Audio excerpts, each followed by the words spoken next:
This is a special episode focused on a tragic crash that occurred last week when November 990 Papa Tango, a 7-month-old Cirrus SR22, lost control following an IFR approach to minimums at the Bar Harbor Airport in Maine and crashed onto the field.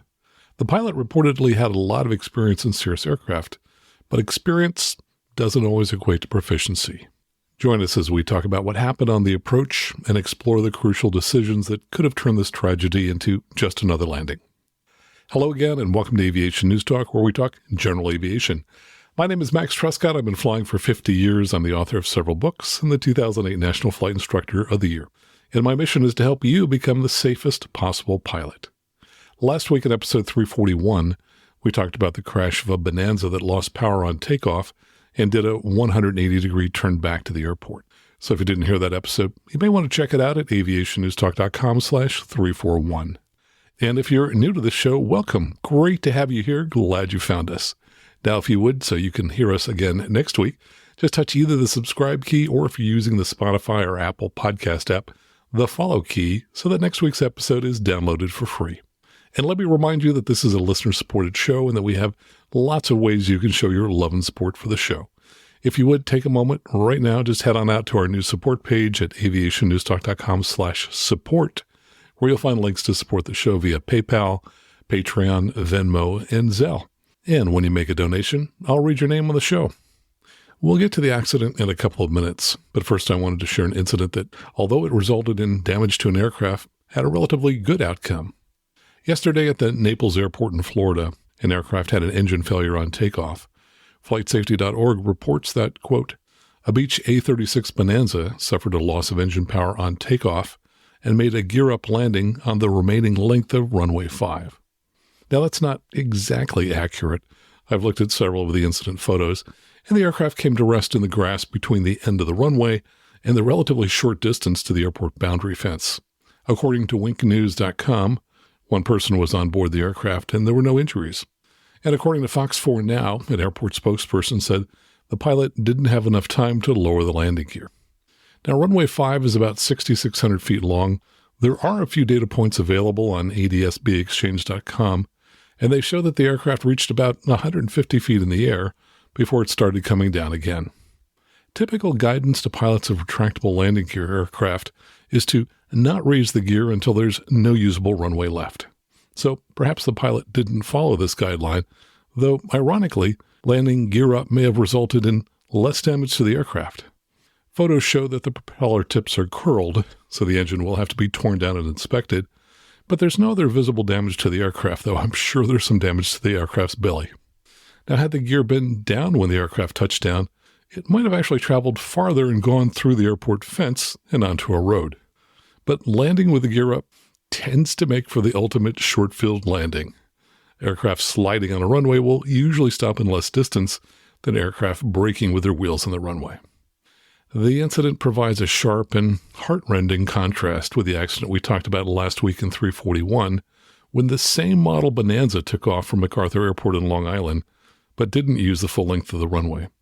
That aircraft had engine problems and crashed while turning back to the field. And let me tell you about our video of the week. Patreon supporters have already seen this video, and I'll provide a link where everyone can see it. The video is of November 9 for November Golf, a Diamond DA42, which had a landing accident at about 7:18 p.m. Saturday night at AirVenture in Oshkosh, Wisconsin. Will Crow, an Aviation News Talk listener, shot the video and sent it to me a few hours later. He'd positioned himself next to the runway as he knew approaches to 18 left are difficult. The challenge is that aircraft need to keep their pattern south of runway 27, which was in use, and land on just the second half of 18 left. This plane was making left traffic to 18 left, and as you'll see in the video, the aircraft got slow and then had a very high descent rate for the last 40 feet, most likely because it stalled above the runway. There are two parts to the video. The first part is Will's raw video of the approach to landing and the crash.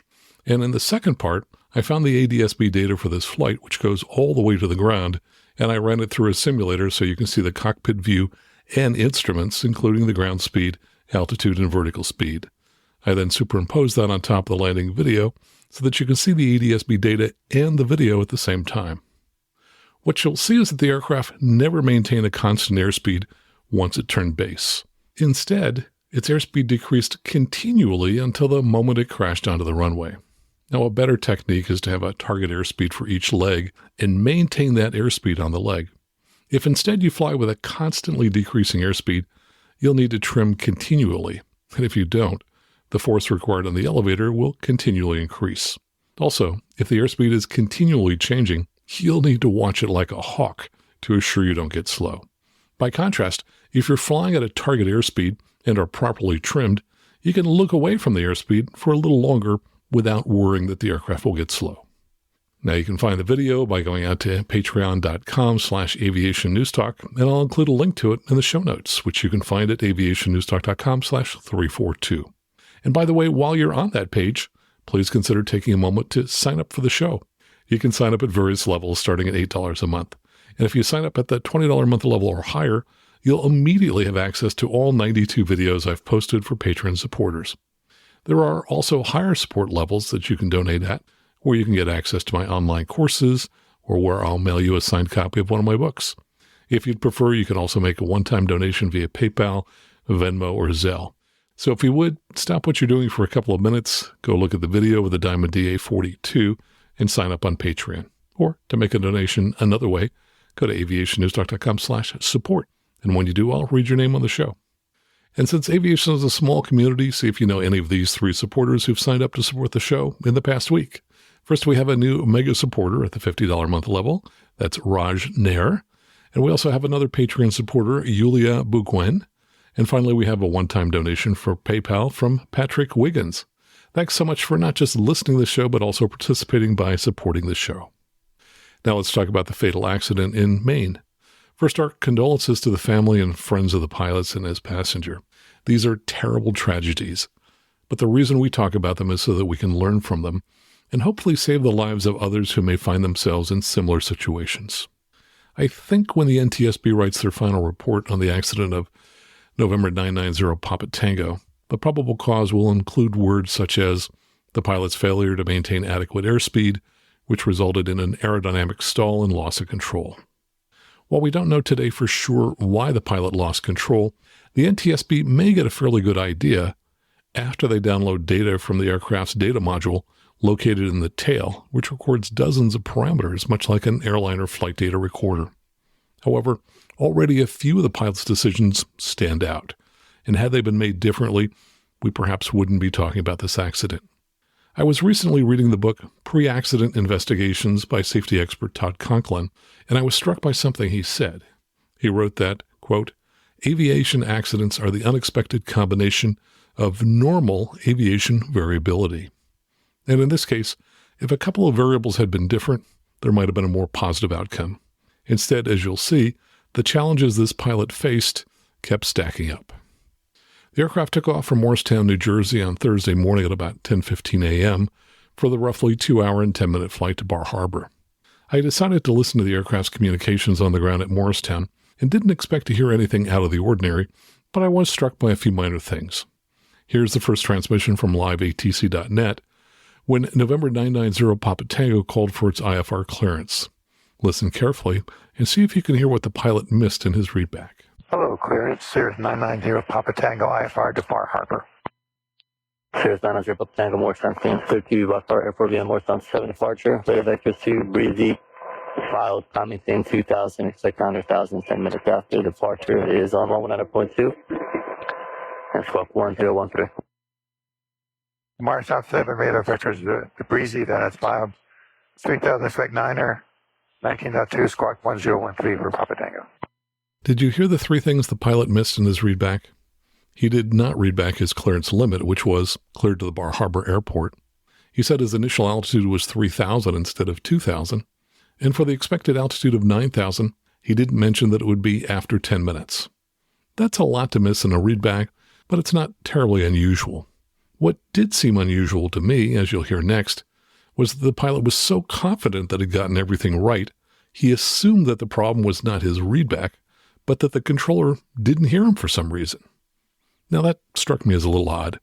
Most pilots would realize that the reason a controller was reading a clearance again was because the pilot got something wrong. And if the controller hadn't heard the pilot, You'd expect the controller would say something to that effect. Here's the rest of that conversation with clearance delivery. Sierra Papa Tango, we're present to be Morristown 7 departure, radar vector to breeze is filed. Initial altitude 2000, 9010, 19.2, 100.2 for the frequency, and 1012 on the squawk.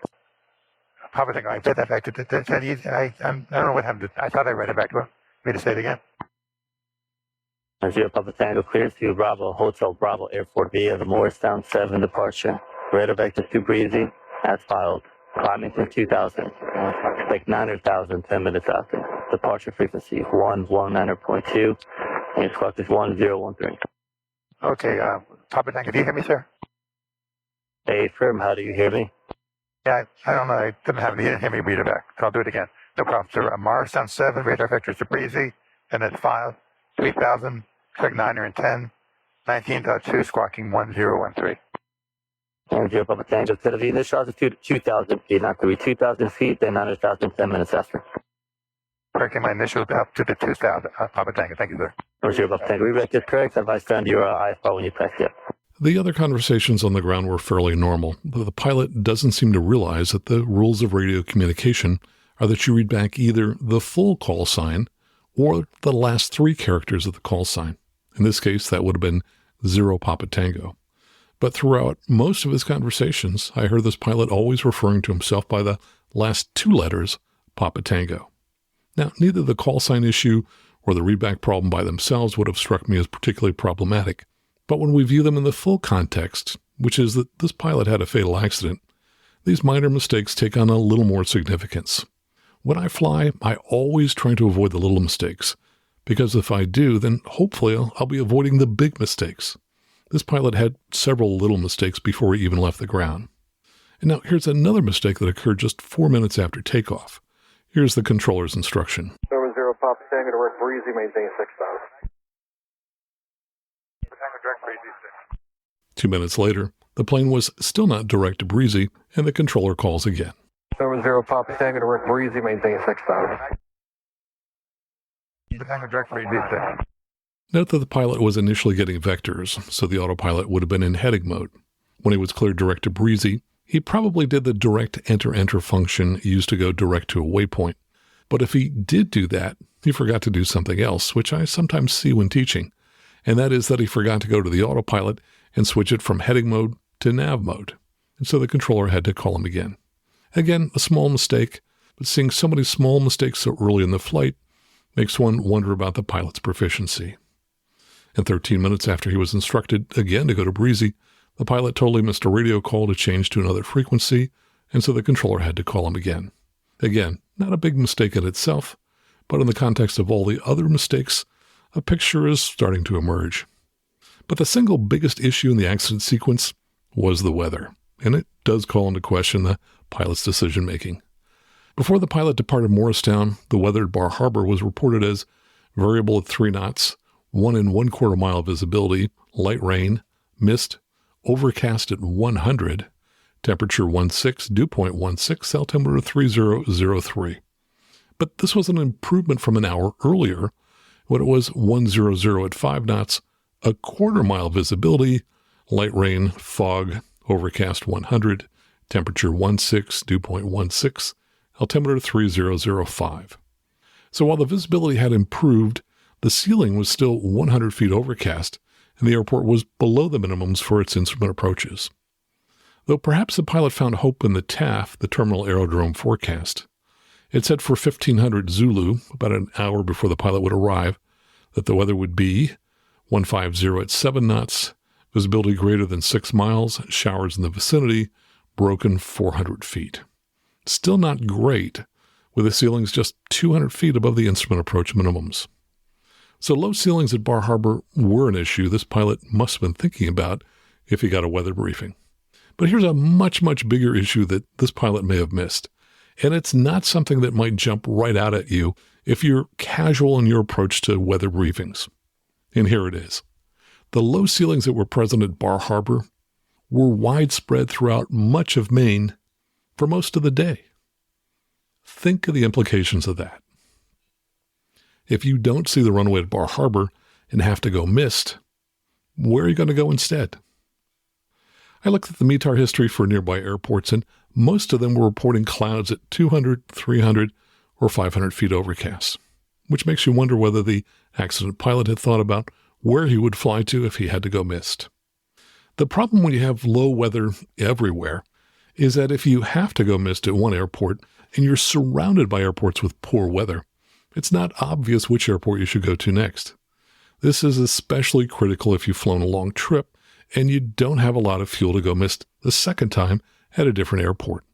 In these kinds of situations, you have to pick a second airport where you have a high confidence of getting in. And here's a related issue. Just because the weather is, say, 400 feet overcast, doesn't mean it will stay that way. Weather is highly variable. So when the ceilings are low, the weather could get worse before you arrive. So you can envision a scenario where you go mist at your first airport, fly to another airport and have to go mist there as well, because the weather is slightly worse than reported. And now you could really be in trouble with high stress and low fuel levels, because now you have to get to a third airport and pray that the same thing doesn't happen again. So look at it this way. If you're flying to an airport with poor weather, surrounded by lots of other airports with equally poor weather, why would you even bother taking off? If you do, you may find yourself boxed in with few good alternatives if you have to go mist. And once you've taken off, and then later realize your predicament, does it make sense to continue to your original destination and hope that the weather gods are smiling on you and that by pure luck things will work out for you?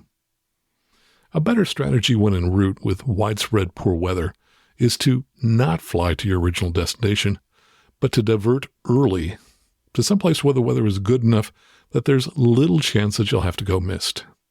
As I searched around Maine, I found that at the time of the accident, the one airport in the area that met that criteria was Lewiston, Maine. At the time, the weather there was reported as 10-mile visibility and 800 feet overcast. Now, 800 feet overcast is not great, but it was hundreds of feet better than any of the other airports in the area. Not only that, Lewistown had an ILS with 200-foot minimums, so the clouds were 600 feet above the minimums at that airport. And here's the kicker.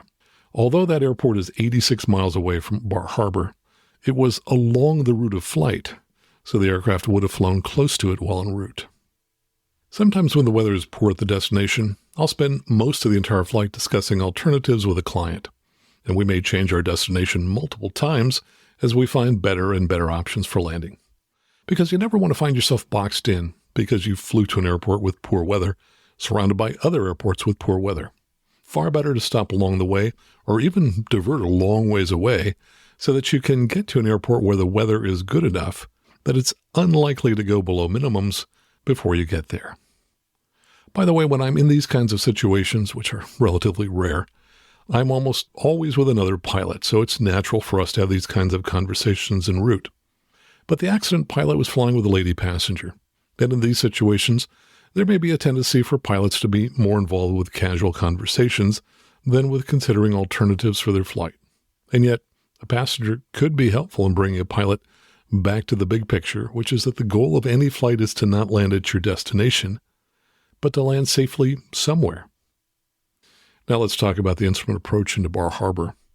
While we can hear the approach controller giving instructions to November 990 Papa Tango, liveatc.net didn't pick up the pilot side of the conversation, probably because of the location of the receiver they used to pick up Bangor approach.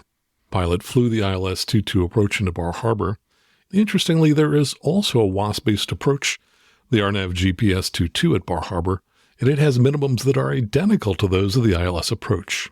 Those minimums are 283 feet MSL, or 200 feet AGL, and 3/4 mile visibility.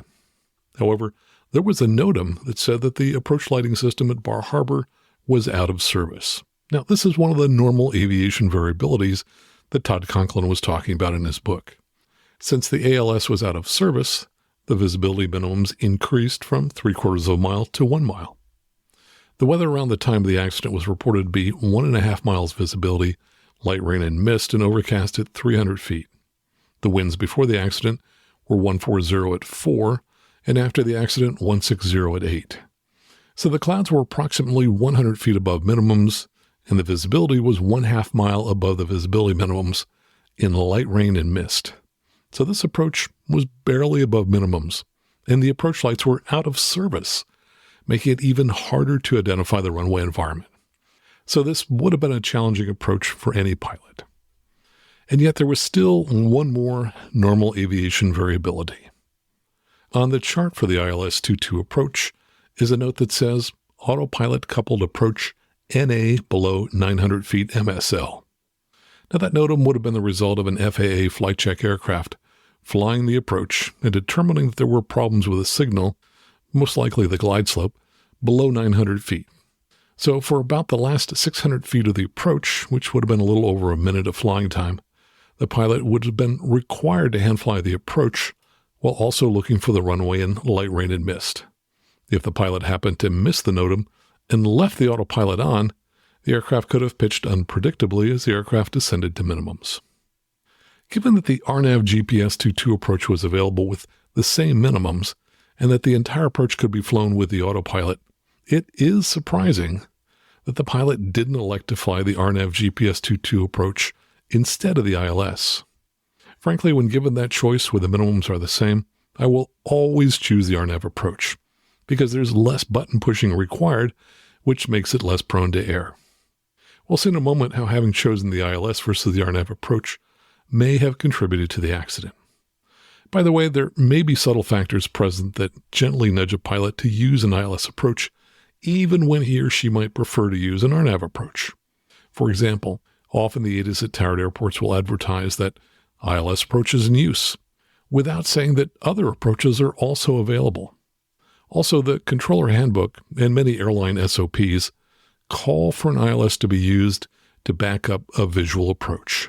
So controller expectations are that the airliners they deal with will tend to favor an ILS approach over other approaches. And sometimes a controller will forget that a GA aircraft has asked for something other than an ILS approach and will make references to the ILS. A non-assertive pilot might not speak up and say, "Hey, we were requesting the RNAV approach," and instead conclude, "Well, I guess the controller wants me to use the ILS." Whenever you fly, always request the approach that you want to fly, and don't be subtly nudged into a different approach. Controllers will almost always let you fly the approach you prefer, but you may have to request your preferred approach multiple times as the system seems biased toward flying ILS approaches. One of the things I've learned in the past year is that some ADS-B-equipped aircraft transmit the autopilot modes in use, so we can sometimes see which autopilot modes were in use at each stage of an approach. Though not all of the autopilot modes are transmitted, and not all flight-following websites display this data. Another issue is that for any particular area, some flight-following websites are able to receive ADS-B transmissions at lower altitudes than other websites. So often we have a mix of data in a less complete picture than we might like. For example, autopilot modes can be seen on adsbexchange.com, but for this particular flight, the last data point they captured for the accident flight was just inside the final approach fix. However, FlightAware.com captured ADS-B data nearly down to minimums, but it doesn't display the autopilot modes. So here is what we do know. The accident aircraft intercepted and tracked the ILS and did a reasonably good job of tracking the glide slope. When the aircraft was on the final intercept vector to join the approach autopilot was in the altitude hold mode. However, after joining the approach mode, which is required to track a glide slope, was not selected. Normally, I recommend that pilots press the autopilot's approach key when they hear the words "cleared for the approach." At first, I thought that not choosing approach mode was an oversight by the pilot, and it may have been, but it's possible he purposely chose the vertical speed mode to loosely track the glide slope to get around the prohibition for using the autopilot below 900 feet. However, the restriction doesn't say you cannot use the autopilot to track the glide slope. It says that you cannot use the autopilot to couple to the approach below 900 feet, which means you cannot use the autopilot at all below 900 feet. The last data point on ADS-B exchange is at 1,800 feet, and the autopilot was still on. But we don't know whether it was later turned off as required for this approach. We do know that just inside the final approach fix, the autopilot was on, but not in approach mode, so most likely it was in vertical speed mode. We do have data from FlightAware.com that shows that the approach was flown relatively precisely. However, there is a gap of 37 seconds between the last two data points. Here are those two data points in FlightAware, and I've corrected the altitudes I'm telling you for local barometric pressure. The next to the last point showed the aircraft at 80 knots at 410 feet, or about 130 feet above minimums. The last data point is disturbing. It shows the aircraft at 52 knots at 310 feet, or about 30 feet above minimums. And that last data point was located about 1,000 feet short of the runway threshold, where if the aircraft were on the glide slope, it would have been at about 100 feet MSL. So here's what I think happened in that missing 37 seconds. I believe that the aircraft continued to descend on the glide slope, and it went down to minimums of 283 feet. At some point, it then began a climb out to go missed, and got slow during that climb out, which is why we saw the 52 knot speed. Throughout the approach, the aircraft course had been very constant at about 205 degrees. But notably, the last data point showed about a 10-degree turn to the right, which may have been the beginning of a stall spin sequence. A motorist driving by captured a faint image of the aircraft crashing in what appeared to be a near vertical descent, though it's difficult to see in the mist. 2 seconds later, the fire started. Regardless, there is one important implication of the pilot not selecting approach mode and perhaps using vertical speed mode instead. When in approach mode, the autopilot will not level off at the DA or decision altitude. Instead, it will continue descending on the glide slope, which is what you wanted to do when flying a precision approach. However, ADS-B data shows that the autopilot was on, at least until just inside the final approach fix, but it was not in the approach mode or altitude hold mode. So most likely the pilot was using vertical speed mode. If he had the altitude selector set to the minimums of 283 feet, the autopilot would have treated this as an MDA, since it wasn't in approach mode, and it would have leveled off at 283 feet. And if the pilot didn't promptly add power, the aircraft would have slowed down, something I see all the time when pilots forget to add power when they are descending and level off at an altitude. In most aircraft, this would lead to an autopilot-induced stall. However, this was a late model Cirrus SR22, and in that aircraft, a series of warnings would come up, and then the underspeed protection system would kick in, preventing an autopilot-induced stall. There would be a min speed enunciator on the PFD, and an audible alert that says airspeed, which is very loud and hard to ignore. And then a couple of seconds later, a stall enunciator and the underspeed protection active enunciator would come on, and the aircraft would start descending at a speed a few knots above stall speed. Essentially, the aircraft is trading altitude for airspeed to try to prevent a stall. But these functions would only work if the autopilot were still on. It's entirely possible that a pilot, upon hearing the airspeed oral alert, might disconnect the autopilot, which would turn off this underspeed protection. There is one other aspect of the way this aircraft operates, which adds yet another normal aviation variability. Since this was a late model Cirrus aircraft, it had a yaw damper that automatically comes on as you climb through 200 feet AGL and automatically turns off as you descend through 200 feet AGL. And while this is an excellent function to have for most of the flight, because it operates the rudder for you, over the long term, it could lead some pilots to become lazy in their use of the rudder. If the accident aircraft descended below 200 feet AGL, the minimums for the approach, the yaw damper would have turned off. Then, if the pilot added full power, especially if he did it suddenly, and didn't add any additional right rudder, the aircraft would tend to yaw left and roll to the left. This could contribute to an unusual attitude and loss of control, especially if the aircraft were already slow. And we know the aircraft was slow at just 52 knots ground speed for the last data point. How might the aircraft have gotten that slow? If the pilot disconnected the autopilot and then added full power, the aircraft would have pitched up unless the pilot simultaneously added forward pressure on the side stick.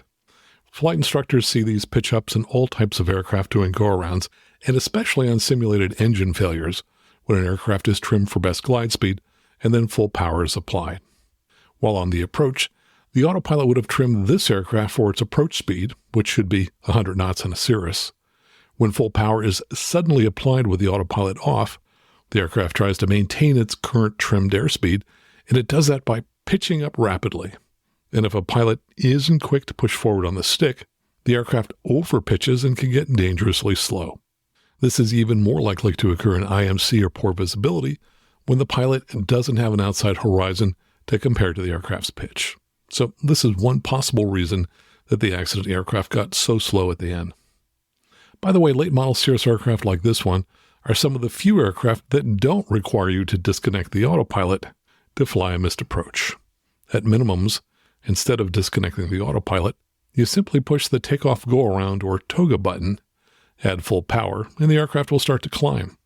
You then raise the flaps and push the nav and FLC buttons on the autopilot.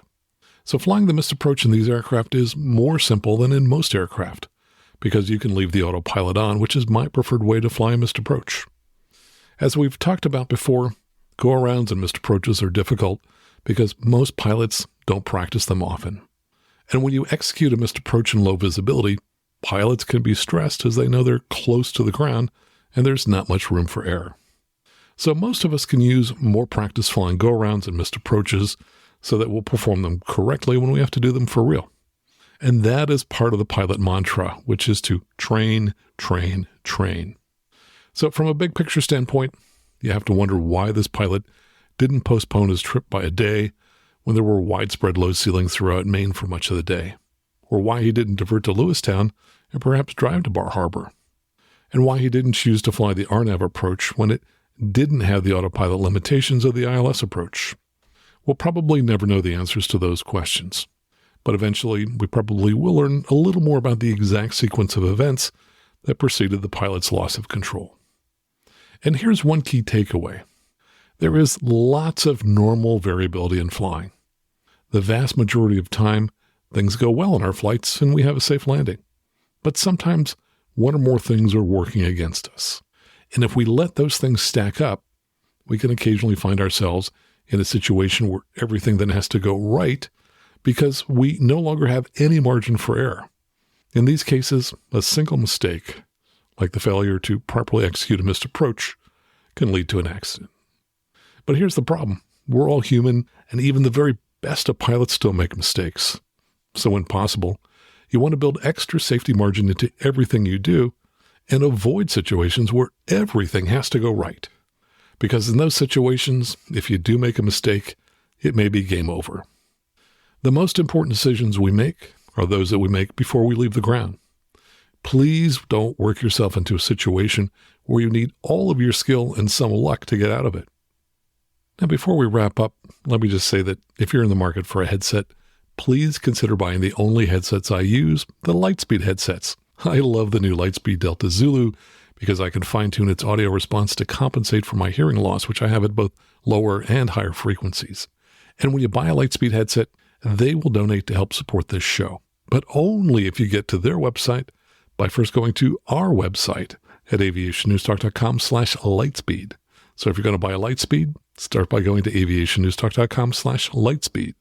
And if you have comments on this episode or on anything related to the podcast, please send me an email.